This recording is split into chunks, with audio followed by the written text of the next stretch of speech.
Hi friends, കഴിഞ്ഞ വർഷം നിങ്ങൾ പൈത്തൺ ഉപയോഗിച്ച് ചെറിയ പ്രോഗ്രാമുകളൊക്കെ ചെയ്യാൻ പഠിച്ചിട്ടുണ്ടാകും. കീബോർഡിൽ നിന്നും ഡാറ്റ കമ്പ്യൂട്ടറിലേക്ക് സ്വീകരിക്കാനുള്ള ഇൻപുട്ട് കമാൻഡുകളും കമ്പ്യൂട്ടർ പ്രോഗ്രാമിൻ്റെ റിസൾട്ടായി ലഭിക്കുന്ന ഔട്ട്പുട്ടുകൾ സ്ക്രീനിൽ ഡിസ്പ്ലേ ചെയ്യിക്കാനുള്ള പ്രിൻ്റ് കമാൻഡും നിങ്ങൾ കഴിഞ്ഞ വർഷം പഠിച്ചതാണ്. പൈത്തൺ ഗ്രാഫിക് കമാൻഡുകളാണ് ഈ കാണുന്നത്. ഈ കമാൻഡുകൾ കണ്ടാൽ തന്നെ നിങ്ങൾക്കറിയാം എന്തിനാണ് ഈ കമാൻഡുകൾ ഉപയോഗിക്കുന്നത് എന്ന്. അത്രയും സിമ്പിളാണ് പൈത്തൺ, ബട്ട് പവർഫുൾ ആണ്. നമുക്ക് ഈ വർഷം പഠിക്കാനുള്ളത് പൈത്തണിൻ്റെ പ്രത്യേക വിഭാഗമായ ഗ്രാഫിക്സ് കമാൻഡുകൾ മാത്രമാണ്.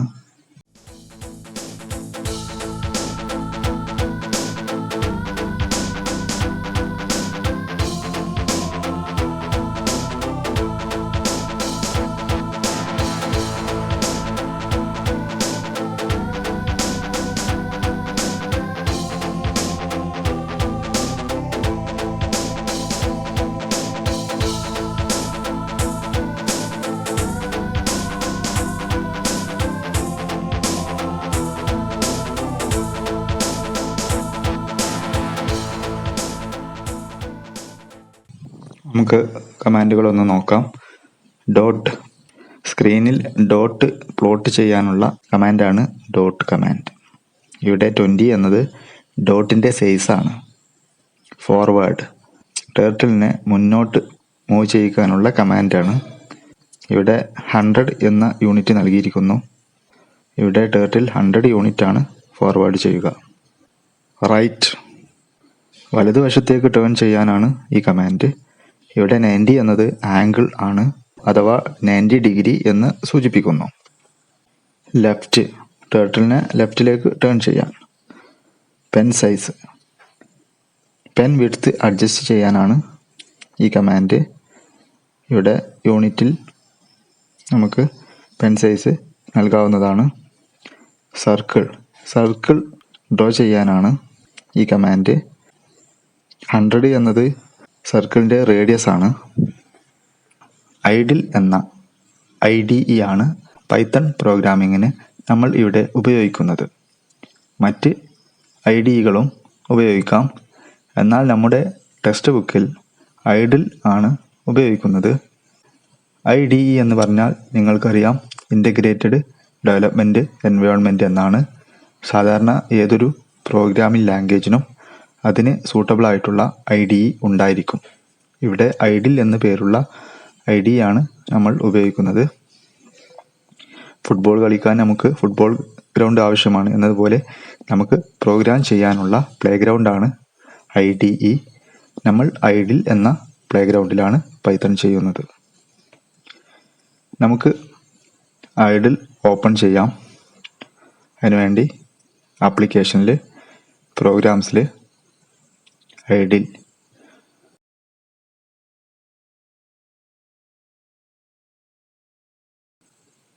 ഐഡിൽ ഓപ്പൺ ചെയ്യുമ്പോൾ ആദ്യം വരുന്നത് ഷെൽ വിൻഡോ ആയിരിക്കും.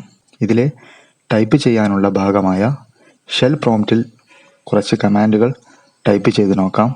A = 10 എന്ന് നൽകാം. A എന്നത് വേരിയബിളാണ്, നമുക്കിഷ്ടമുള്ള വേരിയബിൾ നൽകാം. A = 10 എന്ന് ടൈപ്പ് ചെയ്തതോടെ A എന്ന വേരിയബിളിലേക്ക് 10 എന്ന വാല്യൂ സ്റ്റോർ ചെയ്തു. അടുത്തതായി B = 20 എന്ന് നൽകാം. ഇപ്പോൾ B എന്ന വേരിയബിൾ 20 എന്ന വാല്യൂ സ്റ്റോർ ചെയ്തു. C എന്നാൽ A+B ആണ് എന്ന് നൽകാം. ഇപ്പോൾ കമ്പ്യൂട്ടറിൽ Cയുടെ വാല്യൂ സ്റ്റോർ ചെയ്തു കഴിഞ്ഞു. എന്നാൽ കമ്പ്യൂട്ടറിൽ മെമ്മറിയിൽ ആയതിനാൽ നമുക്ക് കാണാൻ സാധിക്കുകയില്ല. നമുക്ക് കാണണം എന്നുണ്ടെങ്കിൽ ഏത് കമാൻഡ് ഉപയോഗിക്കണം? പ്രിൻ്റ് കമാൻഡ് ഉപയോഗിക്കണം. പ്രിൻ്റ് C എന്ന് നൽകാം. ഇനി എൻ്റർ കീ പ്രസ് ചെയ്താൽ ഇതിന് താഴെ ആൻസർ വരുന്നതാണ്. ഈ രീതിയിൽ നമുക്ക് പൈത്തൺ ഷെൽ പ്രോംപ്റ്റിൽ സിംഗിൾ സ്റ്റേറ്റ്മെൻറ്റ് ടൈപ്പ് ചെയ്യാനും കാൽക്കുലേഷൻ നടത്താനും എക്സിക്യൂട്ട് ചെയ്യാനും ഒക്കെ സാധിക്കും. ഇനി നമുക്ക് പൈത്തൺ ഗ്രാഫിക്സ് കമാൻഡുകൾ ഉപയോഗിച്ച് നോക്കാം. ആദ്യത്തെ കമാൻഡായ .20 തന്നെ ഉപയോഗിച്ച് നോക്കാം. .20 ടൈപ്പ് ചെയ്യാം. കീബോർഡിൽ എൻ്റർ കീ അമർത്താം. ഇപ്പോൾ ഒരു എറർ മെസ്സേജാണ് വന്നത്. എന്താണ് എറർ എന്ന് നോക്കാം. Name error, name dot is not defined. എന്തായിരിക്കും ഇങ്ങനെ ഒരു മെസ്സേജ് വന്നത്? അതായത് പൈത്തൺ ലൈബ്രറി അഥവാ മൊഡ്യൂളിൽ ഇങ്ങനൊരു കമാൻഡ് ഇല്ലാത്തത് കൊണ്ടാണ്. നമ്മുടെ ഡിക്ഷണറിയിൽ ഒരു വേർഡ് ഇല്ലെങ്കിൽ നമ്മൾ എന്ത് ചെയ്യും? ലൈബ്രറിയിൽ പോയി കുറച്ച് വലിയ ഡിക്ഷണറിയിലൊക്കെ നോക്കും. മറ്റൊരു കാര്യം, നമ്മുടെ ഷെൽ പ്രോംപ്റ്റിൽ ടെക്സ്റ്റ് മാത്രമേ സപ്പോർട്ട് ചെയ്യുകയുള്ളൂ, ഗ്രാഫിക്സ് സപ്പോർട്ട് ചെയ്യില്ല. അതുകൊണ്ട് തന്നെ അതിന് മറ്റൊരു വിൻഡോയും ആവശ്യമാണ്. ഇതിനെല്ലാം കൂടി നമുക്ക് ടേർട്ടിലിനെ ഇമ്പോർട്ട് ചെയ്യാം. ടേർട്ടിൽ എന്നത് കുട്ടികൾക്കൊക്കെ രസകരമായ രീതിയിൽ പ്രോഗ്രാമിംഗ് ചെയ്ത് പഠിക്കാനുള്ള ഒരു ലോഗോ പ്രോഗ്രാമിംഗ് ലാംഗ്വേജ് ആണ്. നമ്മൾ അതിൻ്റെ ലൈബ്രറിയാണ് പൈത്തൺ ഗ്രാഫിക്സിന് വേണ്ടി ഉപയോഗിക്കുന്നത്. മറ്റു പല ലൈബ്രറികളും ഇതുപോലെ ഉപയോഗിക്കാം. നമുക്കിനി എങ്ങനെ ഡോട്ട് കമാൻഡ് പൈത്തണിൽ വർക്ക് ചെയ്യിക്കാം എന്ന് നോക്കാം. അതിനുവേണ്ടി നമുക്ക് ആദ്യം ലൈബ്രറി ഇമ്പോർട്ട് ചെയ്യേണ്ടതാണ്. ശ്രദ്ധിക്കുക, നമുക്ക് ചെയ്യാനുള്ള എല്ലാ പൈത്തൺ ഗ്രാഫിക്സ് പ്രോഗ്രാമിൻ്റെയും ആദ്യം നമ്മൾ ഫ്രം ടേർട്ടിൽ ഇമ്പോർട്ട് സ്റ്റാർ എന്ന ഈ ഒരു കമാൻഡ് കൊടുക്കേണ്ടതുണ്ട്. ഇവിടെ ഇമ്പോർട്ടിൻ്റെ തൊട്ടടുത്തായി ആസ്റ്ററിക് സൈൻ അഥവാ സ്റ്റാർ ഇടാൻ മറക്കരുത്. അതായത് ഇമ്പോർട്ടിൻ്റെ അടുത്ത് സ്റ്റാർ ഇടുക എന്നത് വളരെ ഇമ്പോർട്ടൻ്റ് ആണ്. നമുക്ക് ഈ ഡോട്ട് കമാൻഡ് ഒന്ന് വർക്ക് ചെയ്യിച്ച് നോക്കാം. അതിനുവേണ്ടി ഫ്രം ടേർട്ടിൽ ഇമ്പോർട്ട് സ്റ്റാർ .20 എന്ന് നൽകാം. ഇനി നമുക്ക് എൻ്റർ കീ അമർത്താം. ഇപ്പോൾ ഗ്രാഫിക് വിൻഡോയിൽ ഒരു ഡോട്ട് വന്നതായി കാണാം. ഇനി നമുക്ക് ഇതിൻ്റെ കൂടെ ഫോർവേഡ് കമാൻഡ് ഉപയോഗിക്കാം. നമുക്ക് 100 യൂണിറ്റ് ഫോർവേഡ് നൽകാം. ഫോർവേഡ് 100. ഇവിടെ ബ്രാക്കറ്റ് ടൈപ്പ് ചെയ്യുമ്പോൾ ടിപ്പ് മെസ്സേജിൽ ഡിസ്റ്റൻസ് എന്ന് വരുന്നത് കാണാം. ഇനി എൻ്റർ കീ പ്രസ് ചെയ്യാം. ഇപ്പോൾ ടേർട്ടിൽ 100 യൂണിറ്റ് മുന്നോട്ട് നീങ്ങിയത് കാണാം. പ്രത്യേകം ശ്രദ്ധിക്കുക, ഫോർവേഡ് എന്ന കമാൻഡ് ടേർട്ടിലിനെ വലത്തോട്ട് മൂവ് ചെയ്യാനുള്ളതല്ല, ടേർട്ടിലിനെ മുന്നോട്ട് മൂവ് ചെയ്യുക എന്നുള്ളത് തന്നെയാണ്. ടേർട്ടിൽ വലത്തോട്ടല്ല നീങ്ങുന്നത്, മുന്നോട്ടാണ്. ഡീഫോൾട്ടായി ടേർട്ടിൽ ഓപ്പൺ ചെയ്ത് വരുമ്പോൾ വലത്തോട്ടായിരിക്കും ടേർട്ടിൽ ടേൺ ചെയ്തിരിക്കുന്നത്. ടേർട്ടിൽ എന്നത് നമുക്കിവിടെ ആരോ ആയിട്ടാണ് കാണുന്നത്. ടേർട്ടിൽ പ്രോഗ്രാമിൽ ഒരു ചെറിയ ആമയുടെ ഐക്കൺ ആയിരിക്കും കാണുന്നത്. നമ്മൾ ടേർട്ടിൽ ലൈബ്രറി ഇമ്പോർട്ട് ചെയ്തുകൊണ്ട് നമുക്ക് ഈ ഒരു ആരോയെ ടേർട്ടിൽ എന്ന് വിളിക്കാം. ഇനി നമുക്ക് റൈറ്റ് കമാൻഡ് ഉപയോഗിക്കാം. ടേർട്ടിലിനെ റൈറ്റ് സൈഡിലേക്ക് ടേൺ ചെയ്യിക്കാനാണ് ഈ കമാൻഡ് ഉപയോഗിക്കുന്നത്. ഇപ്പോൾ ടേർട്ടിലിൻ്റെ ഫേസ് വലതുവശത്തേക്കാണല്ലോ. നമുക്കിനി താഴേക്ക് ടേർട്ടിലിൻ്റെ ഫേസ് ഒന്ന് ടേൺ ചെയ്യാം. അതിന് നമുക്ക് റൈറ്റ് 90 ഡിഗ്രി എന്ന് ടൈപ്പ് ചെയ്യാം. ഇനി എൻ്റർ ചെയ്യാം. ഇപ്പോൾ ടേർട്ടിൽ 90 ഡിഗ്രി വലത്തോട്ട് റൊട്ടേറ്റ് ചെയ്തതിനാൽ താഴോട്ട് ഫേസ് ചെയ്ത് നിൽക്കുന്നത് കാണാം. ഇനി നമുക്ക് വീണ്ടും ഫോർവേഡ് 100 കൊടുക്കാം.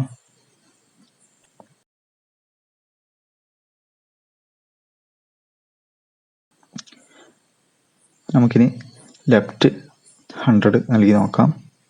അതിനുശേഷം ഫോർവേഡ് 100 നൽകാം.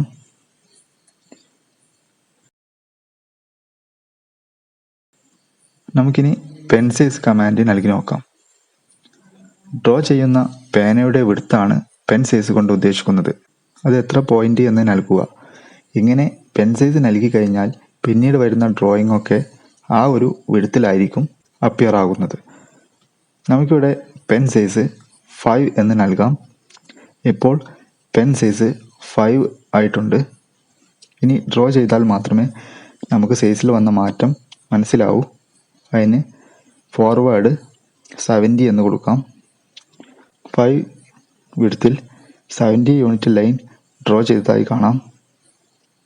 ഇനി നമുക്ക് സർക്കിൾ കമാൻഡ് ഉപയോഗിച്ച് നോക്കാം. സർക്കിൾ 100 നൽകാം. ഇപ്പോൾ 100 റേഡിയസിൽ സർക്കിൾ ഡ്രോ ചെയ്തതായി കാണാം. ഞാൻ സർക്കിൾ -100 എന്ന് നൽകുന്നു. ഇപ്പോൾ എന്തായിരിക്കും സംഭവിക്കുക?